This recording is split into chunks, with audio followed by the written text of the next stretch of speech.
ప్రశాంతంగా ఉన్న జన్వాడ అనే గ్రామంలో కొన్ని దుష్టశక్తులు చర్చిపై దాడి జరిపి చర్చికి చెందిన విశ్వాసులపై దౌర్జన్యం జరపడం దారుణమని independent churches union of India Telangana శాఖ అధ్యక్షుడు bishop doctor Singam, Congress party నాయకులు Firangi Prasad, John Kennedy, CA Daniel Adams, Esther Rani భారత్లు అన్నారు.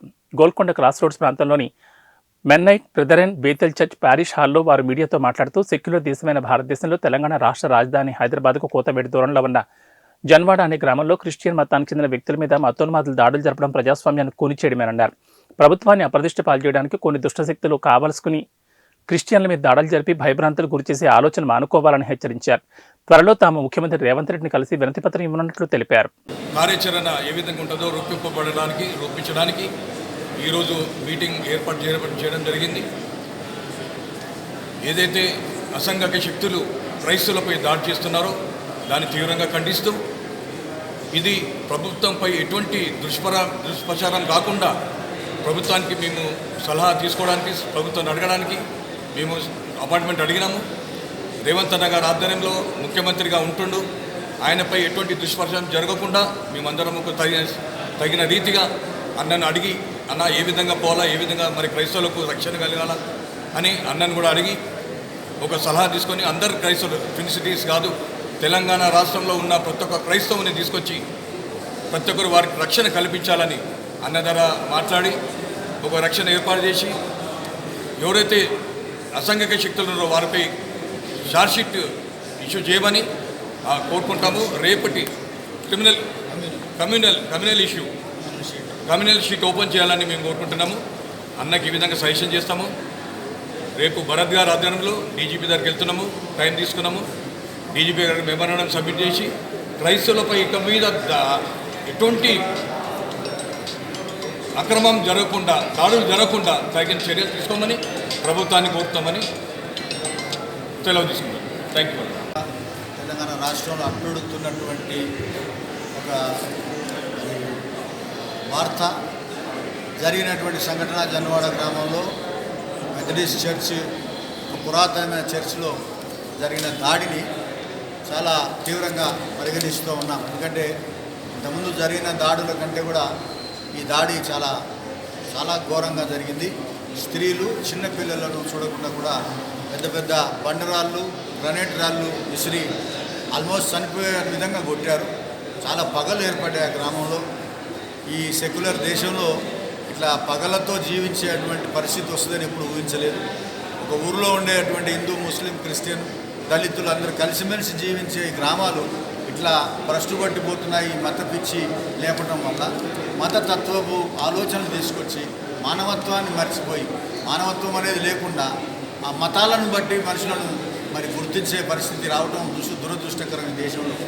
ఇది మైనారిటీలుగా ఉన్న క్రైస్తవుల మీద దాడులు చేయడం అనేది గొప్ప విషయం కాదు. ఎందుకంటే తక్కువ ఉన్నాం కాబట్టి ఎక్కువ ఉన్న వాళ్ళు కొడతామని అంటారు. కానీ తక్కువ ఎక్కువ ఉన్న క్రైస్తవులు, మేము ఇంతకుముందు చెప్పినట్టు మేము 90% ఉన్నా మేము ఎప్పుడు కూడా మా యేసుప్రభు చెప్పినట్టుగానే పోతాం తప్ప మేము యేసుప్రభు వ్యతిరేకంగా ఇది చేయం.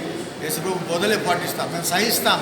కానీ ముఖ్యంగా చెప్పాలంటే రాజ్యాంగ హక్కుల ఉల్లంఘన జరిగినప్పుడు, మానవ హక్కుల ఉల్లంఘన జరిగినప్పుడు, క్రైస్తవ హక్కులు అంటే మానవ హక్కులే. క్రైస్తవులను కొట్టిరంటే హిందువులను కొట్టినా, ముస్లింలను కొట్టినా, సిక్కులను కొట్టినా మానవులను కొట్టినట్టు, మనుషులను కొట్టినట్టు. కాబట్టి మానవ హక్కుల ఉల్లంఘన జరగటం అనేది చాలా దురదృష్టకరం.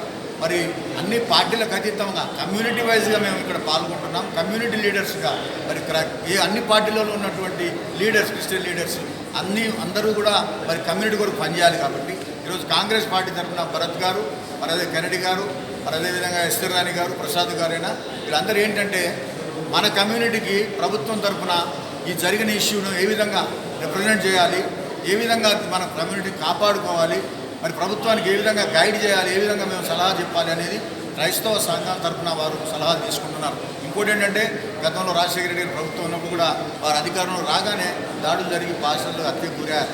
ఇప్పుడు కూడా ఇట్లాంటి దాడులు జరుగుతున్నాయి. అన్ని రాజకీయానికి సంబంధించిన అయితే ఎలక్షన్లు వస్తున్నాయి కాబట్టి ఇటువంటి జరుగుతాయి. కానీ ఎవరు చూడండి క్రైస్తవుల మీద దాడి చేయడం అనేది చూస్తున్నప్పుడు మేము యేసుప్రభు నమ్మిన బిడ్డలంగా కూడా మేము విచారపడుతున్నాం. ఏంటంటే ఇంత సేవ చేసిన క్రైస్తవులు, ఇంతమందికి భోజనం పెట్టేవాళ్ళు, కుష్ఠరోగులను, గుడ్డివారిని, కుంటివారికి సేవ చేసేవాళ్ళు, ఎప్పుడు తమను తాము త్యజించుకొని పనిచేసే త్యాగపూరితమైన సేవ చేసే క్రైస్తవుల మీద దాడులు చేయడం వల్ల ఒక మంచి మనిషిని కొట్టడం వల్ల అది ఎట్లా న్యాయం అవుతుందో ఆలోచన చేయాలి. పేదలైన వాళ్ళు అక్కడ వాళ్ళు ఏడుస్తుంటే ఒక అమ్మాయి చెంప తెగిపోయింది. నిన్న దినమున మరి అక్కడ అందరూ పోయాం. మేము అక్కడ పార్టీలకు అతీతంగా మేము కమ్యూనిటీ నాయకుడిగా బిషప్గా తెలంగాణ రాష్ట్ర ఇండిపెండెంట్ సంఘాల చీఫ్ బిషప్గా నేను నిలబడతా ఉన్నాను. కమ్యూనిటీ తరఫున మన వాళ్ళకు కూడా నేను చెప్పేది ఏంటంటే మనందరం కలిసి కమ్యూనిటీని కాపాడుకుందాం. అన్ని పార్టీలకు అతీతంగా క్రైస్తవ సమాజం ఐక్యమై ఇటువంటి దాడులు రాష్ట్రానికి దేశానికి మంచిది కాదు. ప్రభుత్వానికి మేము సలహా ఇచ్చి ఈ విధమైన విధానంలో పోయేటట్టుగా మేము ప్రభుత్వంతో మాట్లాడతాం. కాంగ్రెస్ ప్రభుత్వము ఎక్కువ శాతము క్రైస్తవులు అంటేనే కాంగ్రెస్ పార్టీ ఇంతకుముందు అందరికీ తెలుసు, ఇప్పుడు కూడా తెలుసు. కానీ కాంగ్రెస్ ప్రభుత్వం రాగానే ఈ దాడులు జరుగుతున్నాయంటే ఆలోచన చేయాలి. ఇది తప్పనిసరిగా ఏదో పథకం ప్రకారము మరి జరుగుతున్నట్టుగానే కనబడుతున్నాయి. కాబట్టి మేము చెప్తున్నామంటే మాకు ఎవరు కూడా శత్రువులు కాదు. మరి మేము ఇక్కడ మాట్లాడటం కాదు, అక్కడ ఊర్లలో వాళ్ళను నిన్న మేము చూసినప్పుడు యుద్ధ వాతావరణం ఉంది. అక్కడ చాలా విచారపడ్డాం. మన ఇంట్లో మనం భయపడి బతికే పరిస్థితి రావద్దు. దేశంలో అందరూ కలిసి ఉన్నారు కాబట్టి ప్రభుత్వం తరఫున న్యాయం చేయడానికి భరత్ గారు వీళ్ళ బృందం అంతా కూడా ఉన్నారు. సో వారు అందరితో చర్చించి ఇక పెద్ద మీటింగ్స్ ఏర్పాటు చేసి వారు ప్రభుత్వంతో మాట్లాడి తప్పక చేయాలని నేను అడిగినప్పుడు వారు చేస్తాము, పెద్దల దగ్గర అపాయింట్మెంట్ తీసుకున్నారు, చేస్తామంటున్నారు. వారు ఏం చేసినా కూడా ప్రభుత్వం కమ్యూనిటీకి మేలు చేసే విధంగా ఉంటుందని చెప్పి నేను కూడా నమ్ముతూ వారికి తెలియజేస్తూ ఈ మాటలు ముగిస్తున్నాను. Thank you very much.